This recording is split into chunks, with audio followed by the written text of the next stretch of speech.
Hai guys, Assalamualaikum. Kak Syima sekarang berada di nursery pokok di Sungai Buloh. Macam biasalah setelah selesai urusan Kak Syima di hospital Sungai Buloh, Kak Syima mesti singgah dekat nursery tu ya. Pergi Sungai Buloh tu tadi ambil ubat yang 3 serangkai tu, yang biasa tu kecil manis, darah tinggi, kolesterol. Kadang-kadang ada appointment doktor. Tapi setelah selesai urusan di hospital Sungai Buloh, wajib tak wajib Kak Syima akan singgah di nursery pokok dekat situ. Memang favourite place Kak Syima.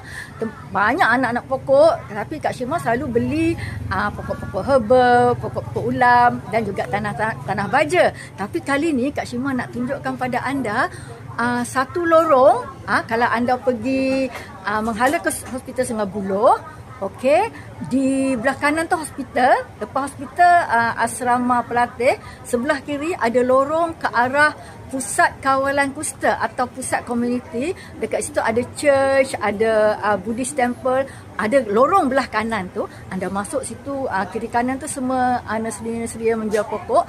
Dan kali ini Kak Syima nak tunjukkan anda nursery yang menjual pokok orkid. Kak Syima pokok orkid ni adalah juga tanam tapi tak berapa menjadilah, tak macam pokok-pokok herba dan pokok-pokok yang jenis berdaun. Tapi kalau datang sini memang gila lah you. Kak Syima nak tunjukkan, kalau perasan kat belakang tu toke tu tengah buat live ya. Toke tu tengah buat live dan Kak Syima akan tunjukkan pokok-pokok orkid ni kadang-kadang tu terbeli jugalah. Okey, kerana cantiknya.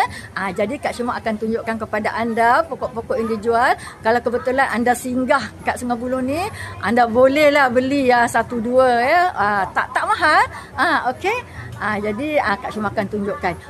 Tak gila guys. Okey. Tu dia bunganya, ya Allah, macam-macam color nak hadiah ke orang, nak buat hiasan pelamin. Okey, kalau bos-bos punya birthday ke, bolehlah hadiah bunga orkid ni. Memang dia orang appreciate sangat. Mau tak gila dia buatnya.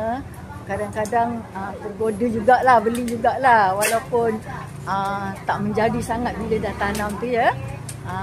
Okey guys, bila ke Sungai Buloh jangan lupa ya datang ke belah hujung sikit tu, belah hujung sikit lorong jalan tu ada 2-3 gerai yang menjual pokok-pokok orkid.